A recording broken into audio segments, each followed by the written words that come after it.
All right. Let me hit this record button so that we can record. And good evening, Corona Days Professional Development Group, and anybody joining us on a replay or in this Zoom room that's not a member, welcome this evening. I am glad to be here with you, and I am super excited that we are hosting Harleny this evening. And of course, I have her bio open all this time. I don't have it in front of me right now, but I'm going to open it, Harleny. You know, I had everything ready. It's okay. It's one of those days. I see people are filing in on our live in Facebook as well. Yes, so this evening we are hosting Harleny Vasquez here in Corona Days Professional Development Group. Again, I'm Danette Edwards, the founder of Corona Days Professional Development Group. Harleny's going to talk to us tonight, her presentation, how to interview like a boss plus network effectively on LinkedIn. So Harleny's going to go over LinkedIn 101, providing strategies on how to enhance your LinkedIn profile. She's going to go over effectively networking on LinkedIn to attract ideal recruiters to your page, how to enhance your confidence level and deal with limiting beliefs. She's going to help us to prepare for interviews and what not to do in an interview. And then she's going to give us negotiating a salary and how to follow up after an interview. I love it. I love it. I love it. Let me tell you a little about Harleny. Harleny is a woman of color who is compassionate and determined to make an impact. She has a master's degree in social work from Fordham University and over 8 years of experience working in social work, promoting career development and empowering others to thrive towards their professional development. Her social work career began in child welfare, which then led to career coaching, as she was everyone's personal career cheerleader. I love it. Her main focus is on interview preparation, job search strategy, and LinkedIn personal branding. Harleny founded Your Evolved Mind in 2019, and since then has helped get this guys 100 plus social workers land 4 job interviews or more within 60 days of their job search using LinkedIn. I am going to shut up because I want to hear this boss tell us how to interview and network like a boss. I'm going to close this camera and thank you, Harleny. Thank you so much for having me. Hopefully we will have no more tech issues. So I have hosting, right? So I can share my PowerPoint. Yes, you can. Yeah. Okay, I want to make sure. Yep. Can you guys see my screen? I want to make sure. Can you see my screen? Yes, I can see your screen. All righty. Thank you everyone for joining. I know I have lots and lots to share. I am going to try my best not to talk so fast. I just get so excited. So if you guys have any questions or want me to elaborate anything along the way, please comment in the chat box, and after we'll definitely dive into a Q&A. I want this all to be for you guys, so please don't be afraid to ask any questions, maybe talk about any particular situations you guys have encountered. Obviously, I do work only with social workers, but the message that I'm going to share is very generalized. And of course, hopefully no tech issues. So I'm so excited, and we're definitely going to get started. And here it goes. So as Danette said, you know, my name is Harleny Vasquez. I am in New York. I am currently a social work supervisor at this time, you know, working with children and families, supervising social workers and social work students, as well as have my own business, Your Evolved Mind, being a career coach for social workers, helping social workers, you know, boost up their confidence level, interview effectively, where I'm going to share all of the tools today, and basically teach them everything that they need to know to really believe in themselves within, because imposter syndrome is real, which I'm definitely going to get into shortly. So let's get started. Oh my God, how funny. Okay, so LinkedIn one-on-one.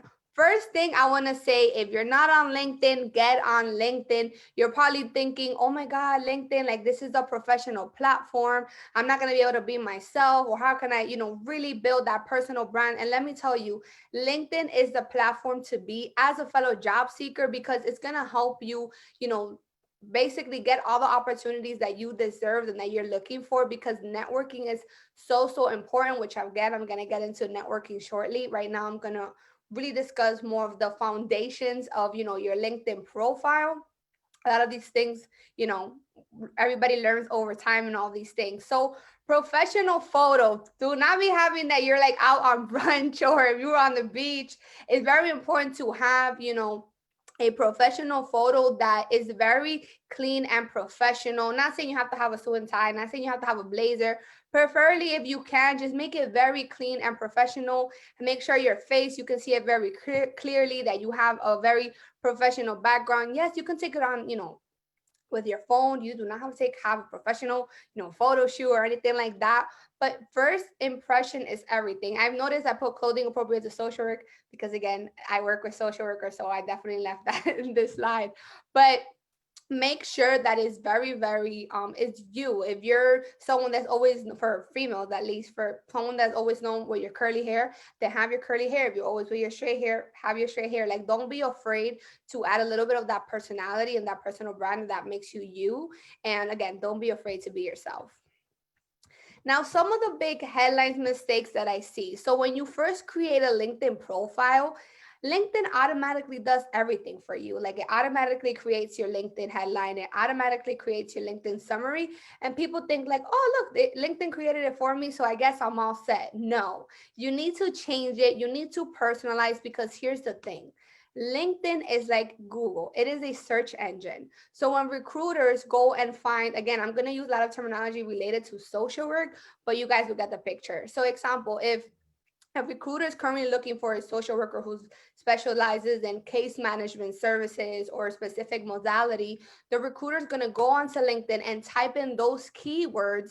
And when you're probably thinking, what are keywords? Is literally the keywords that are reflected on the job description that you're currently applying. And I'm going to post, towards the end, a specific link. Word Cloud is one of them. There's a whole bunch that you can, another one is JobScan.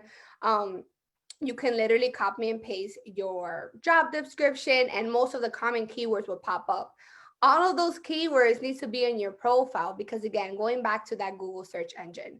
So again, a lot of the headline mistakes that I see is, again, leaving your deadline, default headline, using all uppercase and just kind of making it all scary. For those who are following me, obviously, if you go to my LinkedIn profile, it's very business oriented. But as a fellow job seeker, again, I'm going to give an example as a fellow social worker. If, let's say, you're a current social worker and you currently want to work with children and families in a school setting, providing crisis intervention, services, your headline will be social worker with a focus in providing crisis intervention services to children and families in a community setting. That is basically saying like who you are, what you do, and basically like what you have to offer. And you're probably thinking, okay, I'm not in the social work field, I'm just, in another specific area. How do I really highlight what I'm looking for? And basically with that particular aspect is you have to ask like, what are you looking for? What defines you? And basically your specific skills is like what you have to offer, right? Only you know your specific strengths and skills, and of course areas of improvement. And you want to make sure that your LinkedIn profile is very, very targeted to the type of role that you're currently seeking. And the best way to do that is by looking at job descriptions and really breaking down, okay, what do I have, what do I don't, and how can I really portray myself for recruiters to see like I am the ideal candidate. And again, guys, I'm saying a lot of information, so make sure any questions, comments, comment them in the chat box or in the QA, and I will get to it after. Same thing that I was saying, the headline needs to say who you are, who you help, and how you help them. And basically the example that I showed was the I help formula. Now your summary. So this is more along the context of, again, when you first create a LinkedIn profile, it automatically does it for you. So the way to make it, that little personal touch, a little like basically writing who are you and basically what you have to offer, that personality, you can use, like bullet points, you can use emojis. Like, it's very important to bring that, personalization in, right? More of that personal branding. And people have this idea like, oh no, I can't do that on LinkedIn. I can't put emojis or anything like that.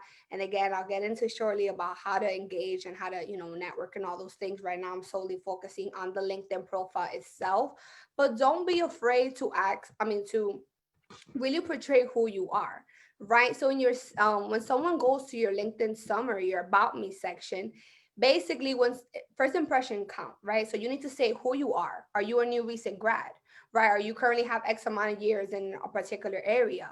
Basically, what are you skilled at, right? Like, what are you known for? And you could say a little bit about you, not saying like, oh, I have 3 dogs and I have a house on the beach. Not that personal, but something along the lines of that, something that makes you you. Example, if you currently have a passion or, a specific like art project that you're working on, right? You can definitely, talk a little bit about that, a little bit more of what you're skilled at, not too personal. But what I'm trying to say is that when someone looks at your about me section, it's like, okay, I'm giving an example. My name is Harleny. I've been in the social work field for about 8 years. I currently have my MSW degree, and I'm thinking more in the context of being a career coach, but I'm a career coach for social workers. My areas of expertise are, this and this, and then basically a call to action, how they can contact you, or what type of role that you're currently seeking. I am currently seeking an accountant role. I am currently seeking a clinician role. You can contact me here for more information. Put your email address. It needs to be very concrete. Again, to do a overall view of the summary is just make it short and sweet, right? Obviously, at least longer than a paragraph. And in regards to the expertise section, this is where the job description goes hand on hand. If you know exactly the ideal role that you're currently seeking, whatever area that you're in, if all those keywords that are looking up in like all the job descriptions, you want to make sure that you have them in your profile. So example, time management, case presentations, training and facilitation, whatever it is. And even if you go on LinkedIn and you currently look, if you have LinkedIn Premium, by the way, if you have LinkedIn Premium and you currently search a job, it'll tell you like on the bottom, the specific skill set that they're looking, and they'll say exactly how many of those skills do you have on your profile. But again, that's if you have LinkedIn Premium. LinkedIn Premium, you can also access LinkedIn Learning, and LinkedIn actually offers a free trial for LinkedIn Premium. I mean, LinkedIn don't come for me, but if you can definitely sign up and then cancel within 30 days for you to kind of get a test on and feel exactly if that's something that you want to do it. But as a new job seeker, you don't have to. Don't think that you have to invest in LinkedIn Premium. You can definitely still land a job without that, without freaking LinkedIn Premium. Going back to the summary, right? Really going in and honing in on what are you passionate about? What are your personal interests? Out of this stuff, I kind of said it before, but I'm just kind of going over again. You can even say what awards you receive. You're currently part of like the honor society at your school because you're a new recent grad. And let me tell you, internship experience counts as valuable experience. I see this all the time. You self-sabotage in the sense of like, but I don't have paid experience. There's no way that I'm going to be able to land the job in my field. Internship experience is still valuable experience. You need to recognize that. You need to own that, because if you learn how to run groups, or you learn how to do, let's say grant writing or whatever it was, you need to own that skill. It doesn't matter that you didn't get paid. You still learn how to do it, and you're able to do it if you were to find the job within that particular field. Oh, I saw the questions. Sorry. I see the questions, guys. Keep them coming. I'm gonna go through them when I'm done. And again, I'm saying a lot of information, but I'm trying to make it as short and sweet as possible.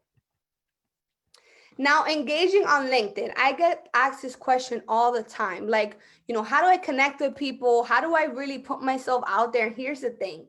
Number one, obviously, after you revamp your LinkedIn profile from head to toe, make sure that you have all the keywords, you have a great picture, great headline, great about me section, and some of the other sections I didn't really touch upon, but there's the education section, there's the recommendations section, and then there's the skills section. The skills section, you can add up to 50 skills. And skills really go hand on keywords, right? You can really, going back to the job description, if you're currently looking for the ideal role, make sure all of those keywords, you're relaying it in on your LinkedIn profile. Recommendations can be, let's say a specific professor or your past employer. You can request a recommendation on LinkedIn. That is so huge, right? And if you're able, as a fellow job seeker, and you can ask your friends, right? Like, hey, can you give me a recommendation based on our work together? The more recommendations you have, the LinkedIn algorithm works funny, right? You guys probably hear algorithm like Instagram or Facebook, but the way LinkedIn really boosts up your algorithm is just the more you have to show, the more visibility that you can get on your profile. And what's the thing? If you have more eyeballs on your profile, that means more opportunities, more people are looking at your profile because somebody knows somebody, you know? But going back to the engaging on LinkedIn. So again, so it's very important that don't feel like you only have to follow people in your area, right? I'm going to give an example. If you're a fellow social worker, don't feel like you only have to be connected with social workers.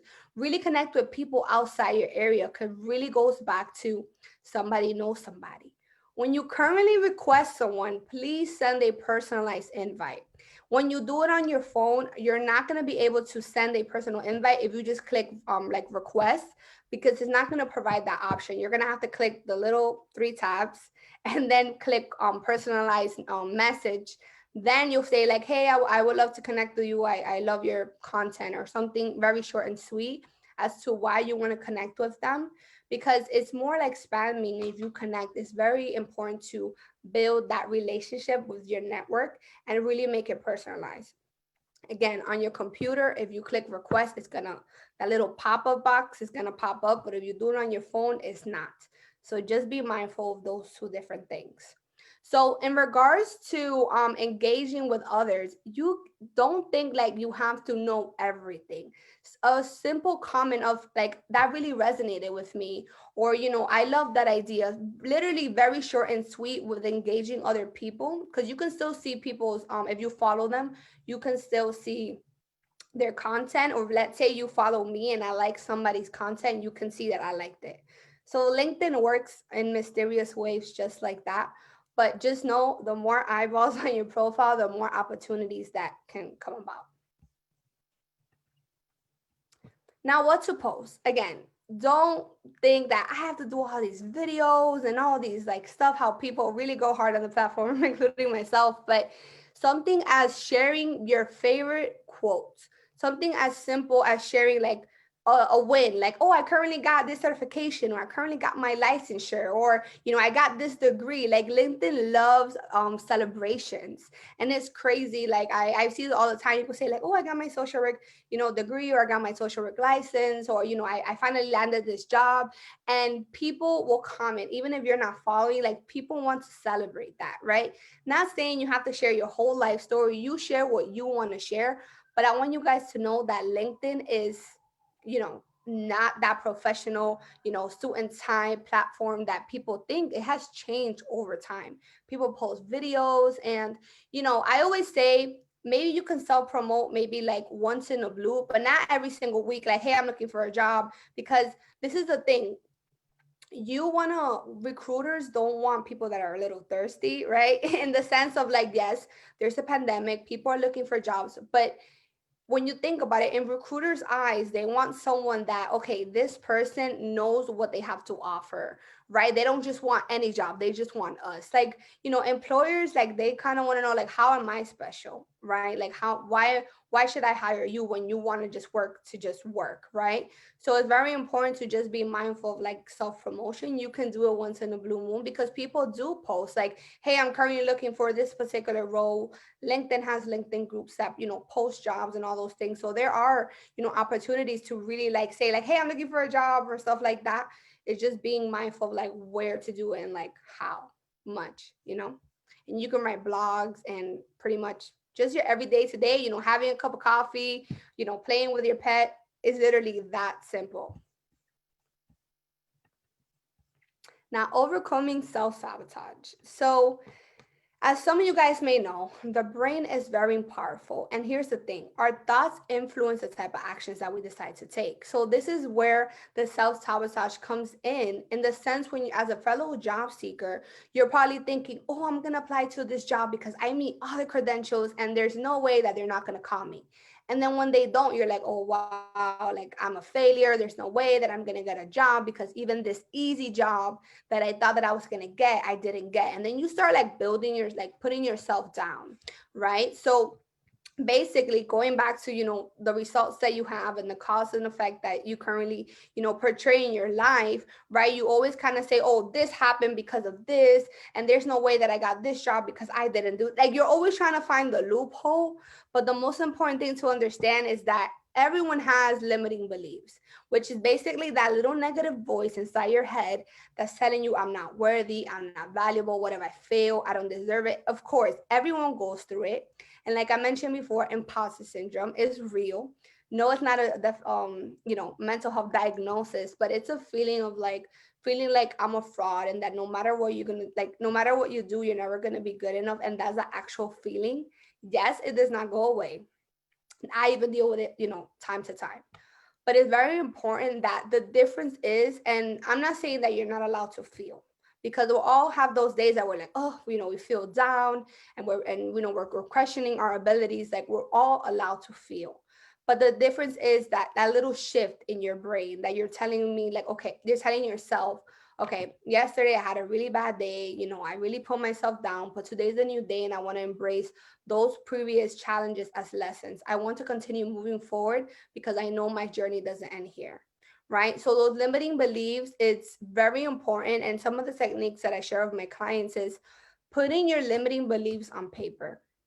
And yes, it may sound scary. Yes, it may trigger some things, but it's very important to really identify, why do I think that about myself?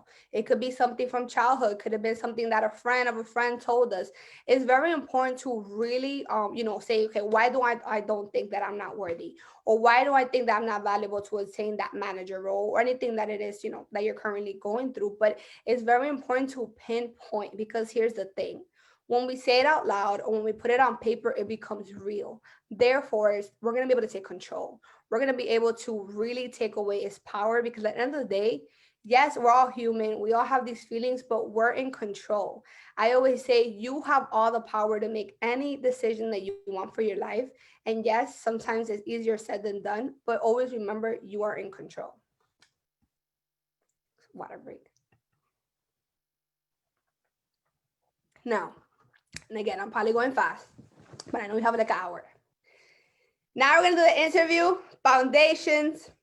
I'm going to break it down about negotiating salary, what questions to ask, the breakdown of everything. If people have questions so far, because I know the QA box is getting hot, so make sure to ask questions, because we're going to get into Q&A as soon as I'm done. Okay, so how to prepare. Let's say you got called for a job. This is very important. You need to do your research to the core, because employers are going to know that this person do their research or not. Not saying you have to go to their website and memorize everything that they stand for, but really get that, solid foundation of their mission statement. What are they known for? Do your mission and values realign with the company's, work culture, or just whatever it is? You need to really take the moment. And this is what happens. Yes, everyone is indifferent. I can only imagine, financial circumstances, people need a job. But if you're able to, at least weigh or have that opportunity to really weigh your options, then this is very important. Because when we're currently job seeking, we get so excited at the first job. We're like, oh my God, yes, yes, yes, yes, yes, yes. And then we're like, oh man, I didn't even do my research, to the point that I'm going to give an example. Let's say that the organization, okay, let's say because of COVID, right? Let's say the organization right now is doing field visits no matter what. Obviously, I'm thinking, social workers, essential workers, but that they have to do field visits no matter what. And you told yourself, no, I don't care. Like, I'm not going to do that. I don't feel comfortable. And that's something that you didn't miss, but you were so excited that you were like, yes, yes, yes. And you currently like missed that opportunity. And it was listed on the website or job description, whatever it was. It's just really be mindful and paying attention to what the company stands for and their current, situation or limitations. You really want to become familiar with that. Now, also have a highlight of your best accomplishments. I want you guys to know that in the job description, basically the qualifications that they put is kind of like, in a way, their ideal criteria, but they don't expect people to literally pinpoint every specific qualifications, because again, going back to those people that meet every specific like checkbox, they don't even get called. But just remember, even if you don't meet, let's say they wanted 2 to 3 years of experience and you have none, remember, they called you. They have your resume. They know exactly what you have and what you don't have. Going back prior to that, self-sabotage, is very important to be mindful of, like, you know what, but I have this and I have this and I know how to do this. And if I don't, I'm going to show them that I'm eager to learn and I'm going to learn how to do it. So the day before the interview, don't go so hard either, like trying to, do your research and go on Glassdoor and all these things. You want to take a moment to relax. Take it easy, go for a walk, work out, watch your favorite show, cook your favorite dinner, whatever it is, just don't put so much pressure on yourself because remember, you are interviewing them, right? You know your value, only you know your worth, and you know exactly if this organization is really even worth your time, regardless of how bad you want a job. So remember and keep that in mind.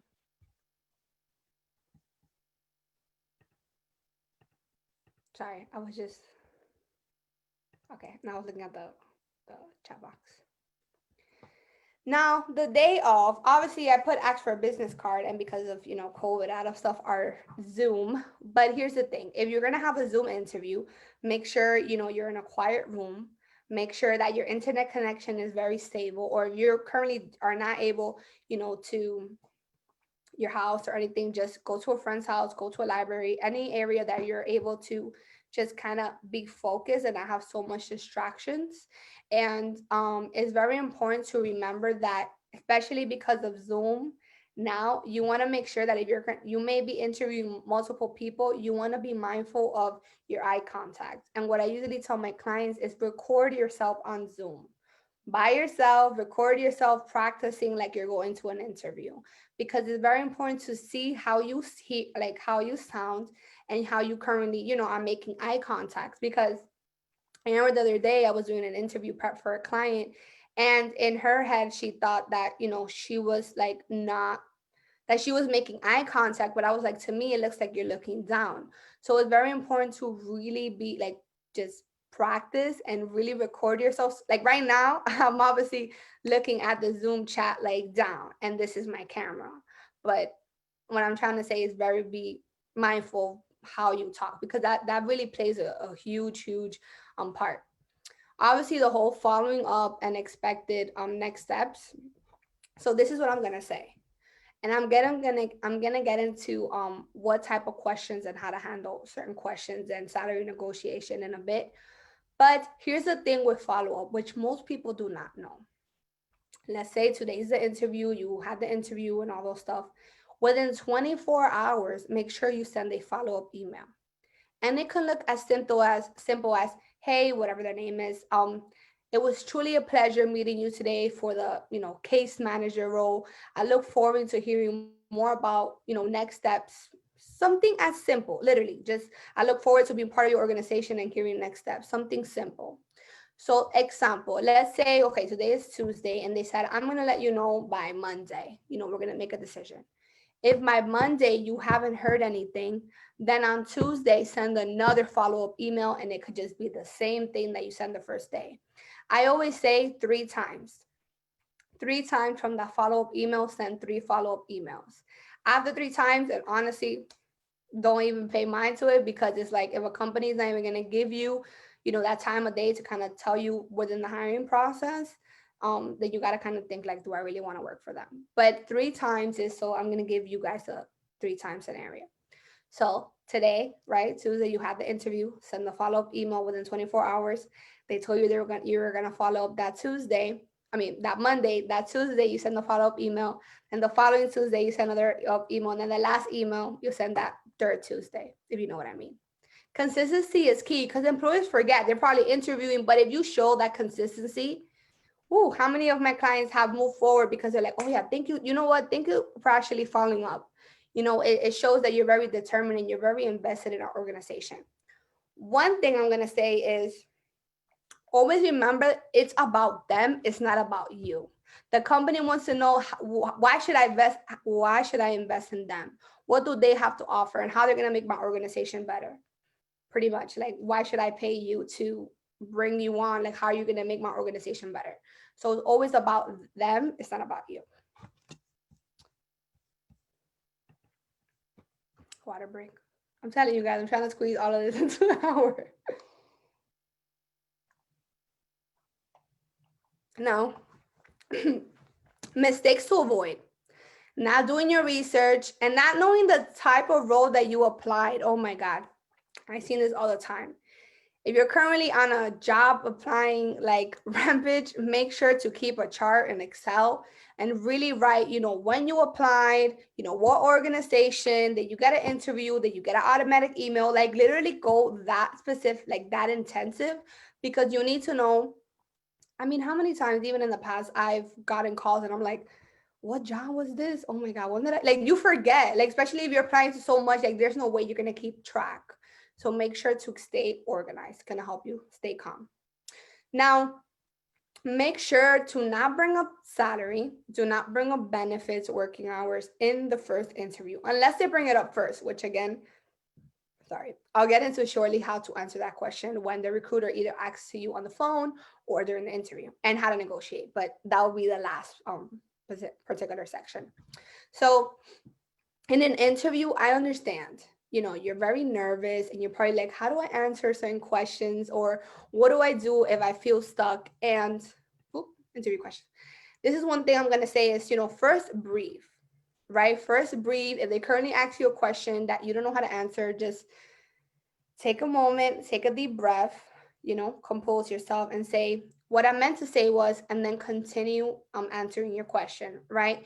Because basically by you doing that, kind of give your brain that little pause that you need to get your thoughts together, as opposed to saying like, and doing this, right? And then looking around. I mean, hey, we're all guilty. We probably all done this already. So it's very important to kind of give yourself that, that break to kind of say like, okay, so I'm sorry, what I meant to say was, and then continue. It's okay. Obviously, try your best not to say that for every specific answer, but it's okay. Just remember, like, it's also okay to say, I'm nervous. Say, I'm sorry, I'm nervous. It's okay to be yourself, but there's a difference between you kind of getting your thoughts together and you looking around the room or just having that awkward silence and just kind of like, or doing this with your hands or shaking your leg. Again, we're all probably guilty of doing this. No shame, it's all a learning experience. Now, when they currently ask you, like, okay, are you currently skilled in this specific database? I'm giving an example, and you don't, right? The notebook technique really comes in handy because this is the opportunity for you to admit that you don't have exactly what they asked for, but you're able to make a comparison to a specific database that was probably familiar, right? So you can say, I don't have experience in that particular database. However, in my previous employer, I used this specific database and I was shown how to input notes in a timely manner using this system. Something simple. The point is that you're making a comparison and you're showing that, okay, even though I don't have experience in what you're looking for, I know how to, I can learn very quickly and effective. So pretty much that's what they're saying, right? They want to know that you're able to learn the skill they mentioned. So one thing I want to make sure to mention, which goes back to, well, the strength and weakness, is really pay attention to the job description. Really pay attention to the website. Don't ask them something that is in the job description unless you want like further information. But if it's something so simple, like example, going back to the social work field, let's say that their specific modality is all on evidence based, right? And you ask them like, what particular modality do you use in this organization? That's not a good question to ask because the job description literally says evidence based. So just be mindful of those small details that you want to make sure that, again, going back to you doing your research. Now, some of the common questions that people can ask, and these are just most of the comments, are you familiar with this organization? What do you want in your next role? Why do you want to leave in your last job? Why are you interested in your role? And what do you see yourself in 5 years? Now, let me tell you again, all of these questions, you always have to bring it back to the employer. The question, where do you see yourself in 5 years? If deep down you know, okay, in a year I want to leave, do not tell them that. Do not tell them that, oh, I just will see myself, working here for a year. No, you need to tell them, I see myself working organizations in this organization because I know there's so much room to grow. And I know that your current organization mission and values really align with mine, empowering families to thrive within low income communities. I'm giving an example here. But again, you're really showing how invested you are and how you've done your research, how you know that the organization really has, room to grow. Regardless if deep down you're like, I don't want to be here or I'm moving or blah, blah, blah, whatever it is, they don't need to know that. They want to know, okay, this person's going to be invested in us no matter what, even if the circumstances are different down the line. Now, why you want to leave your last job, don't talk bad about your previous employer. Even if you had a horrible supervisor, even if it was just you were miserable, you do not want to say that. It can be, let's say you're changing populations, or you can say, my previous employers, their current mission and values really didn't align with mine, and I know that your organization does. Something simple, bring it back to them. Do not say anything bad about them. You never want to bash anybody. And what do you want in your next role? Again, tie it back to the current job that you're applying to.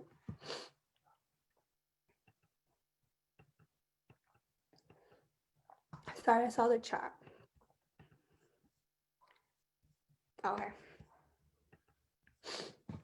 Now, strengths and weakness. I know everyone hates this question. They're like, oh my God, I don't know what my strengths are. I don't know what my weaknesses are. Like, how do I answer this question to the best of my ability?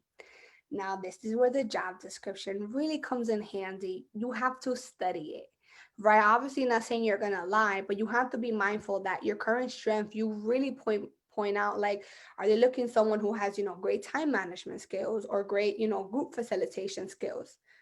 In regards to a weakness, you always want to turn into a strength.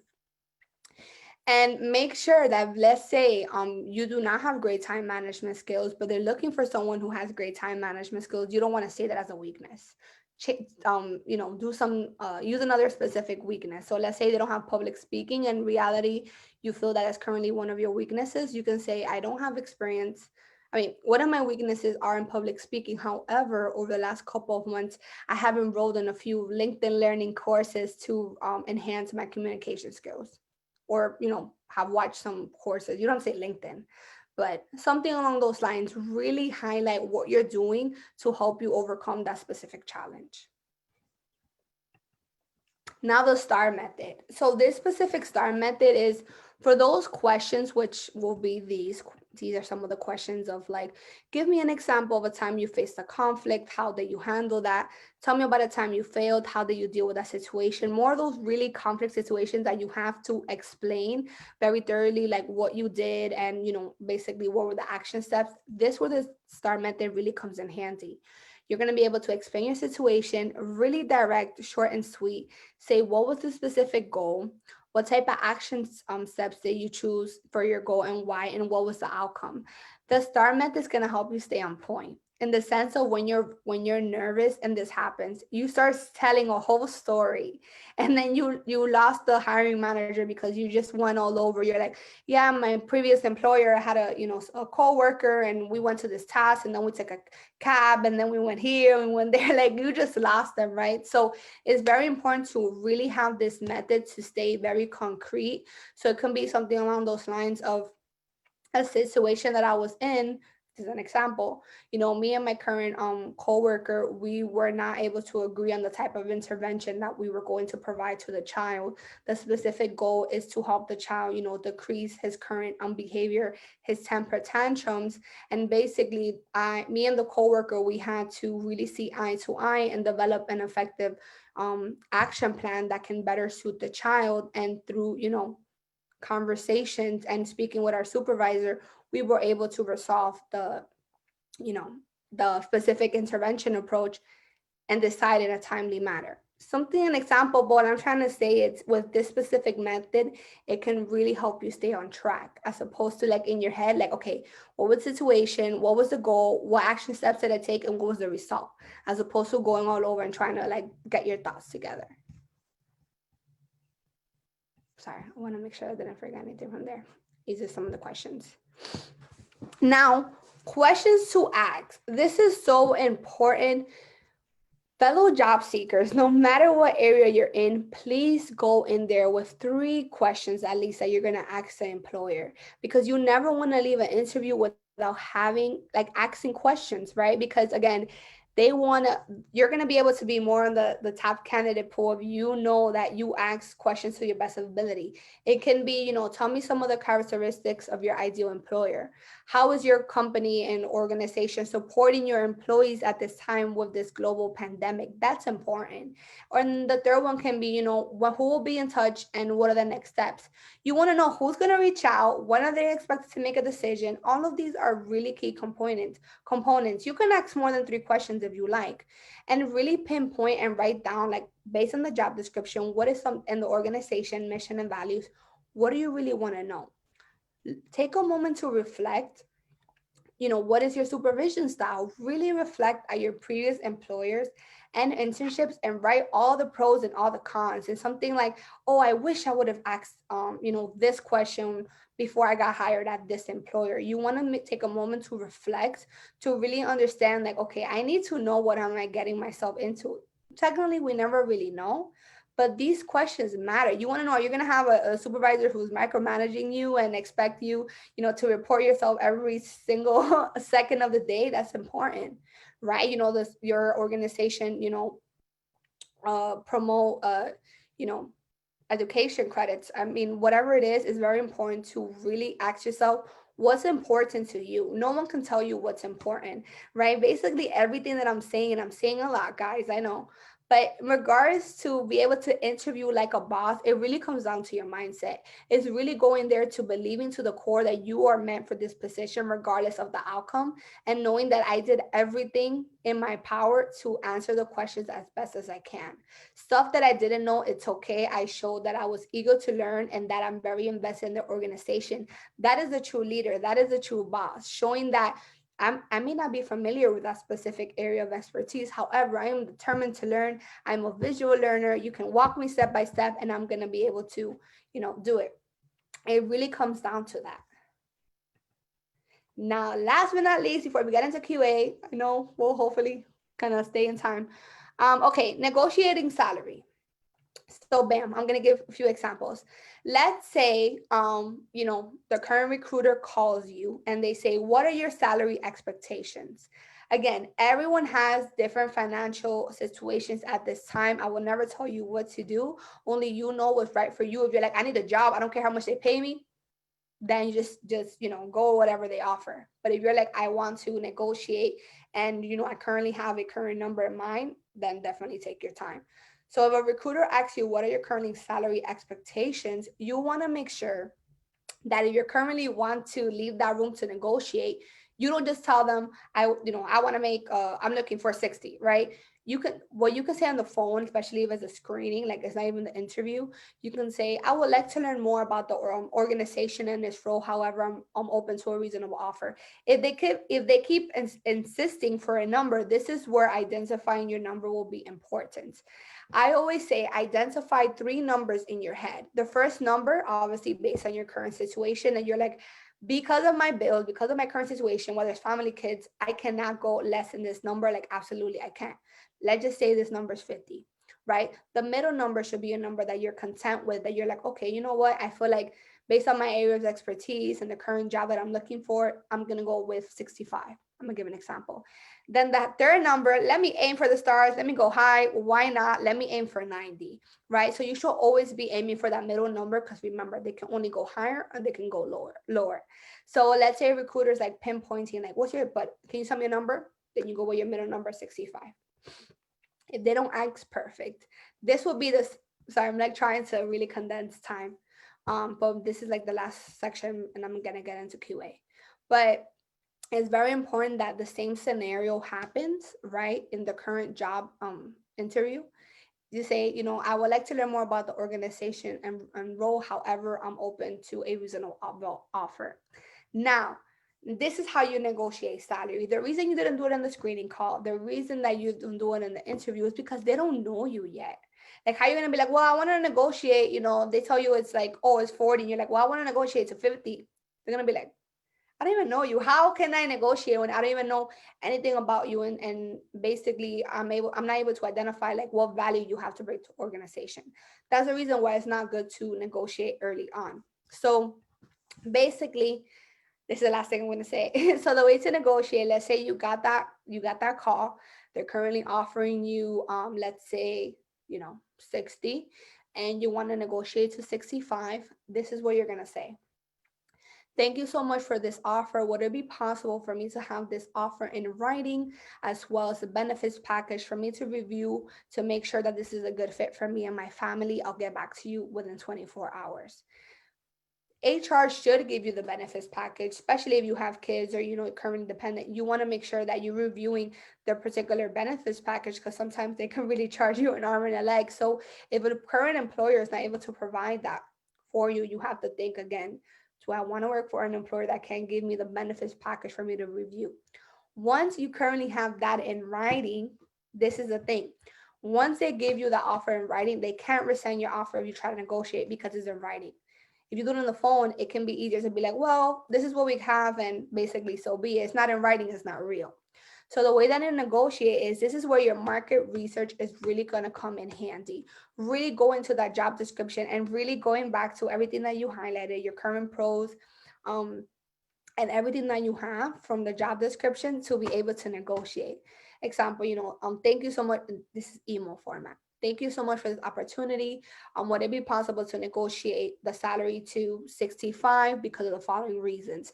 I noticed that in the job description, and I mean, the current job asks for 2 years of experience, and I currently have, 5 years of experience. You want to make sure you have that comparison. Let's say you currently researched on Glassdoor, or Pay Scale is another one, and you currently research that for case manager roles in that particular area, they start at 65.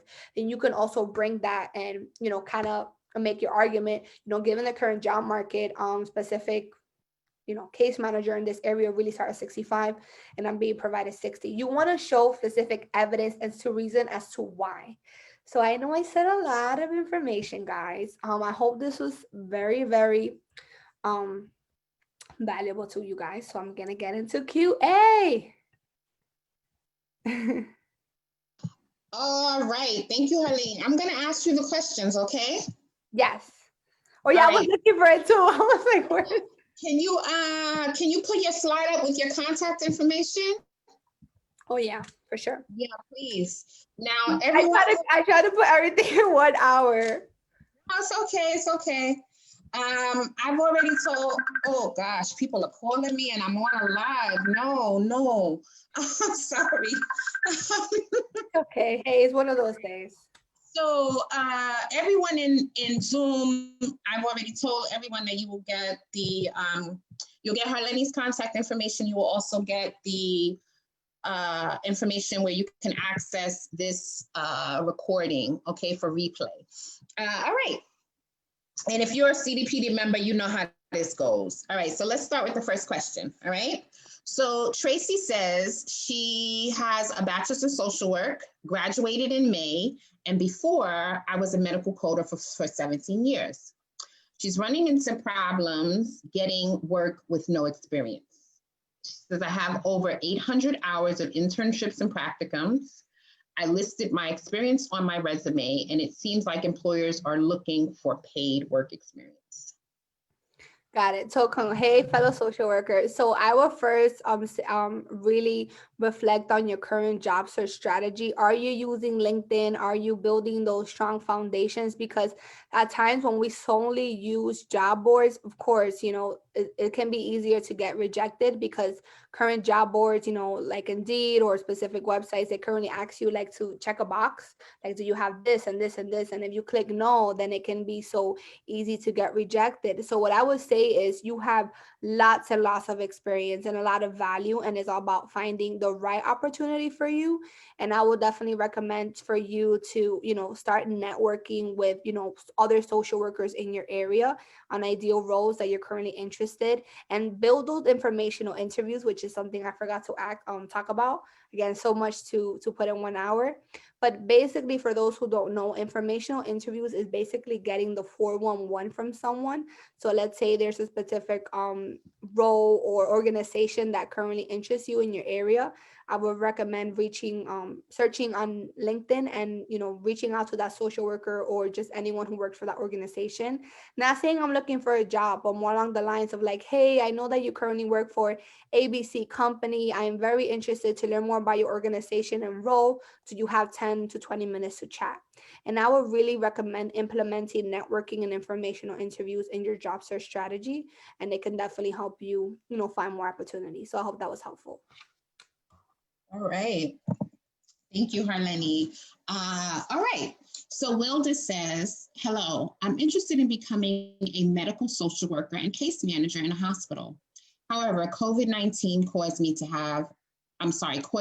not to have my internship in a hospital or gain experience. So how can I network to hiring managers to look at me or recruit me? Also, how can I sell myself on transferable skills for medical social work? Thank you.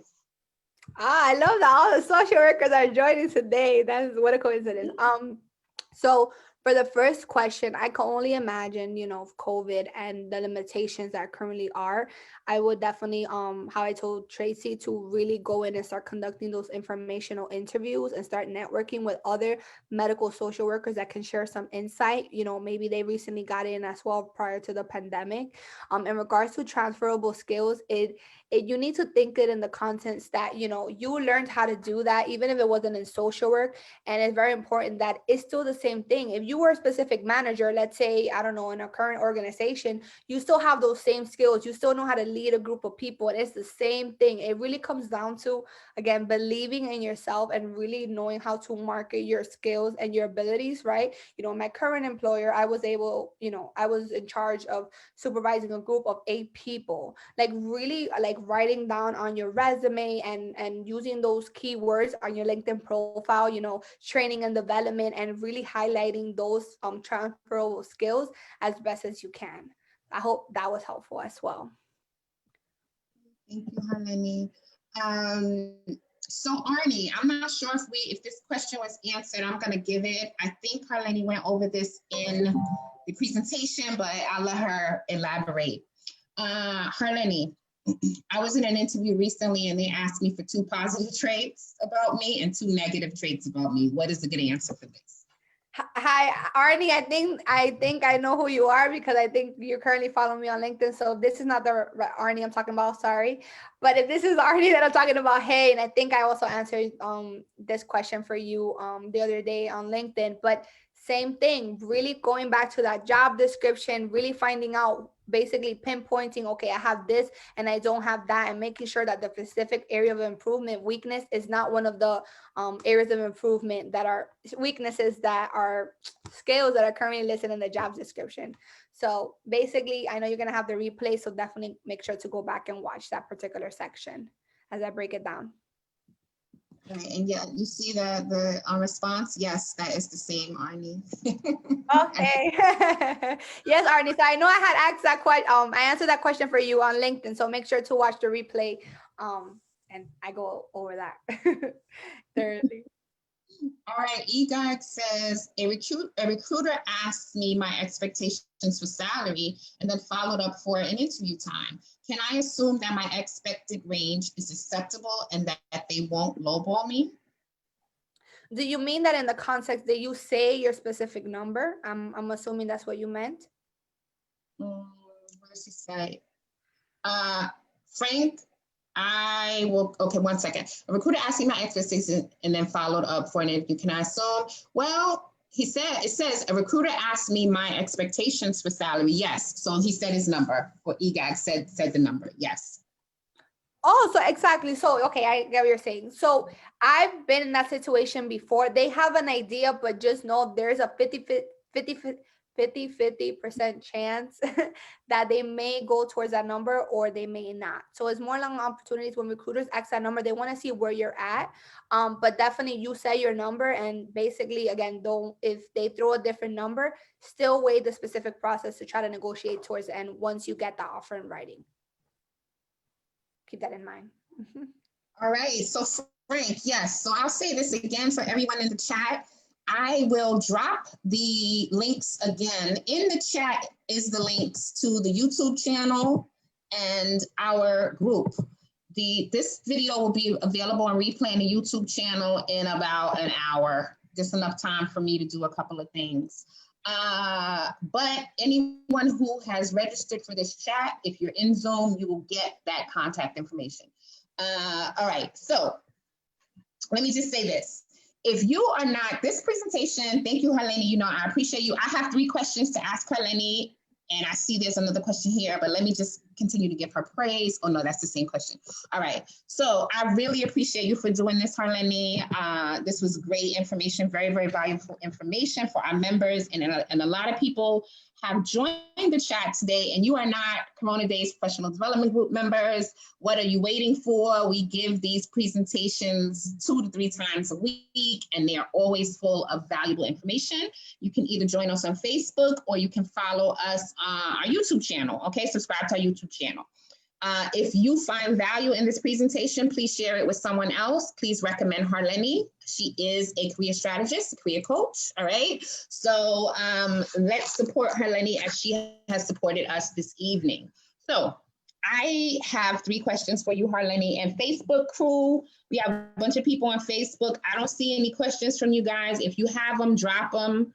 I'm going to start my 3 questions for Harleny so that we can get her out of here, okay? She's given us a whole hour, and I think she has a very, very steep hourly rate here that I can't afford. All right, guys. So first question, Harleny, I have 3 guys. Stick around. These are 3 questions. These are 3 good questions. So Corona Days Professional Development Group was founded to help marginalized and BIPOC individuals who have been affected by COVID-19 unemployment or underemployment. And so my question to you is, I know you're a BIPOC individual, right? Have you ever been marginalized? And if so, would you mind sharing with us about that? I mean, absolutely. I mean, currently being, I'm Latina, I am Dominican, and, I did grow up in, low income and raised by a single mother, all that stuff. So I feel like in my experience, I have, and I feel like it's always comes down to really that reminder of never losing sight of who you are, regardless of all the noise that might be out, right? Because obviously I have an accent. And it's very important to just remember that, people are going to discriminate and people will judge you before they even get to know you. But it's always important to never, again, going back to never losing sight of where you came from and who you are, and never letting anyone cloud your judgment and staying true to yourself. So that's kind of like my motto, and everyone that I tell people around me, to never really lose sight of who you are and remember of like, what makes you you, and just own it no matter what.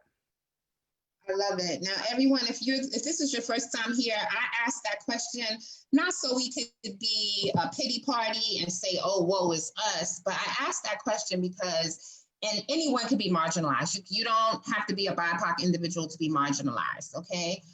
But I asked that question so that if there's anyone who's in this training right now or watching this on the replay and feels that they are currently in a situation where they feel marginalized, or if they have been marginalized in their life, that you say, wait a minute, look at this woman. Not only is she an MSW, she's a career coach, she's helping hundreds of people, and she too has been marginalized in her life, right?